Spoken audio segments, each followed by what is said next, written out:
Ah bah bonsoir tout le monde. Bah ça se voit que c'était un match de reprise hein, ce soir.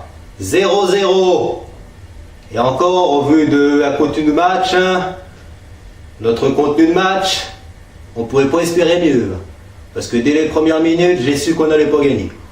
Et là c'est clair et net.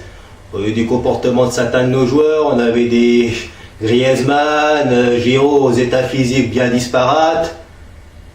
Ça se voit que ça a été difficile, mais au moins, on sauve les meubles. Parce que c'est vrai que les occasions qu'on a eues, on les compte sur les doigts de la main. Déjà, on n'a obtenu que 2 corners. 2 corners sur tout le match. C'est dire qu'offensivement, c'était pauvre, voire même c'était le néant. Je pense notamment à Mbappé. Bon, Kylian, bah, t'as été cerné par les défenseurs, hein, mais ça c'est dû à ta notoriété. Hein. Va falloir trouver des solutions. Et néanmoins, tu as eu quelques petits gris-gris, quelques gestes techniques. Bon, tu nous as pas fait un coup franc à la Bakayoko en première mi-temps. Mais franchement, si des gens s'en remettent à toi pour tirer des coups francs, on se demande où on va. Hein. Bon, Antoine, Griezmann, ça se voit que tu as repris un petit moment quand même. Hein. Tu as repris assez tôt, super Coupe d'Espagne, et là, on met une frappe sortie par Neuer en début de deuxième mi-temps, je t'ai pas vraiment vu. Hein. Et puis que dire de Giroud? Bah Giroud, il nous a fait du Giroud, tout simplement. Utile en déviation, mais désespérément inefficace devant, malgré une tentative de talonnade juste avant la mi-temps. 10 matchs. 10 matchs, déjà, ça fait combien de minutes ça? 10 matchs, je le sens marqué là. Ça fait combien de minutes? On en est déjà à 900 minutes. Tu veux finir comme Benzema ou quoi, qui a passé plus de 1100 minutes sans marquer? Va falloir se réveiller. Hein. Va falloir que tu te réveilles. Hein. Parce que là, si déjà on joue à 10 dès le début du match, c'est déjà compliqué de gagner. Hein. Mais au moins ça, c'était les points négatifs. Parce que les points positifs, bah, bien évidemment, c'est notre défense. On n'a visiblement pas abandonné nos principes qui ont fait notre force à la Coupe du Monde, qui nous ont permis d'avoir la 2e étoile. Toujours très solide défensivement, on fait les efforts ensemble, on laisse surtout que dalle à l'adversaire. Parce qu'il faut dire que les Allemands, ils ont eu la baballe pour pratiquement les 2 tiers du match.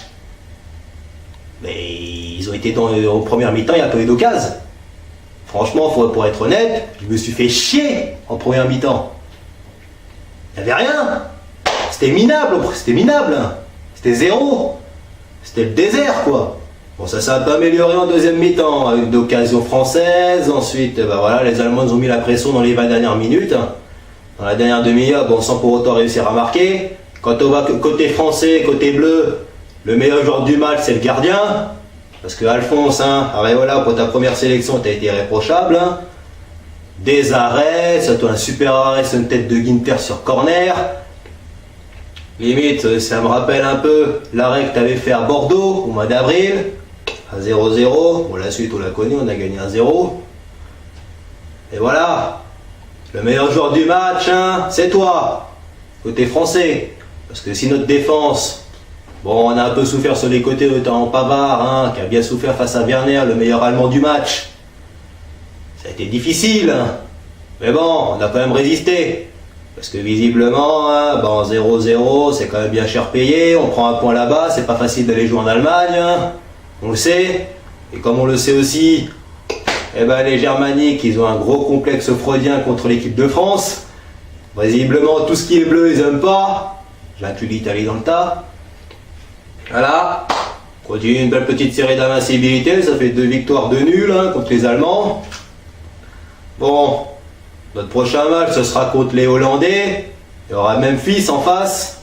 Alors attention, en espérant que ce soit le Memphis de l'équipe des Pays-Bas qu'on aura en face de nous et certainement pas le Memphis lyonnais. Ça va se passer, on jouera à domicile, on jouera à la maison, on va présenter la Coupe du Monde. Si c'est pour qu'on revoie ce même type de match au Stade de France, hein, moi je vous préviens, je vais me faire chier. Hein. Parce que là, ok, c'est bien beau de jouer le 0-0 à l'extérieur, mais à domicile, et devant notre public, on doit faire le jeu. Ou au moins, on doit essayer au minimum d'avoir plus d'occasions. Parce que là, il va falloir vraiment qu'on se mette à marquer des buts. Et qu'on ait le temps un petit peu de digérer la Coupe du Monde hein, pour certains joueurs. Mais bon, déjà, c'est la Ligue des Nations.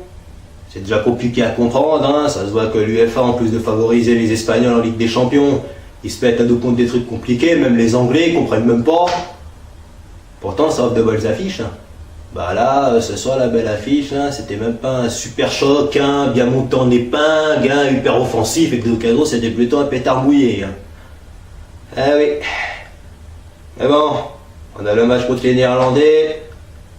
Basta, on va être tranquille, faut marquer des buts, faut qu'on retrouve l'efficacité devant, qu'on soit mieux coordonné, parce que mine de rien, on a quand même gâché plusieurs contres, hein, à chaque fois une passe mal assurée, une passe donnée dans le bon tempo, des positions de hors-jeu. Oh là là là là là là là. Bon, sur ce, rendez-vous dimanche, France-Pays-Bas, Stade de France. On est quand même moyennement insatisfait ou satisfait de la performance de ce soir, mais c'est quand même bien mieux de prendre un 0-0 que de perdre le match. Bye bye tout le monde, et allez les Bleus!